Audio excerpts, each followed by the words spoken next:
This is Nick Geyer, the Palouse Pundit, talking about the Tea Party and Austrian economics. At the Maine GOP convention in May, the delegates scrapped the previous platform and instead supported Tea Party policies, which one observer described as a mix of right-wing fringe policies, libertarian buzzwords, and outright conspiracy theories. The call for Austrian economics was probably the most confusing reference, and many people might be wondering why these conservatives are including something positive from Europe, the home of those godless socialists.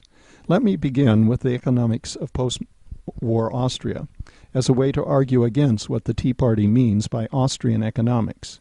The Social Democratic Party and the Conservative People's Party have ruled the country in a grand coalition for 45 of the last 61 years. The two parties developed a welfare state with taxes taking 43% of gross domestic product compared to 40% in other European countries. The U.S. share is 28%. Austria is the fourth richest country in the European Union and has, thanks to strong tax revenues, a low budget deficit of 5% of GDP. Economic growth over 10 years has been a respectable 2.3%, and unemployment is steady at 4.9%, even in the Great Recession. The Tea Party means something very different by Austrian economics. They are referring to the Austrian economist Ludwig von Mises, who influenced free marketeers Milton Friedman, Ayn Rand, Ron and Rand Paul, and Alan Greenspan, longtime chairman of the Federal Reserve. Von Mises was one of the first to predict the collapse of communism, and he was right about the abysmal failures of the command economy. He stubbornly believed, however, that any government intervention in the economy would be disastrous. The success of the social democratic third way around the world, between communism and cowboy capitalism, stands as strong empirical disconfirmation of his theories. Libertarians believe that businesses are the best judge of their own interests, and that as rational actors, they will not do anything that will jeopardize their investments.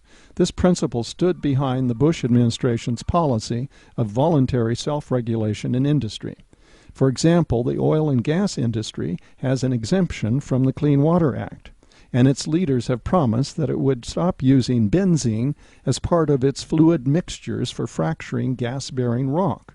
But in July 2008, cancer-causing benzene at 1,500 times safe levels was found in a Wyoming freshwater well in an area where Halliburton was drilling.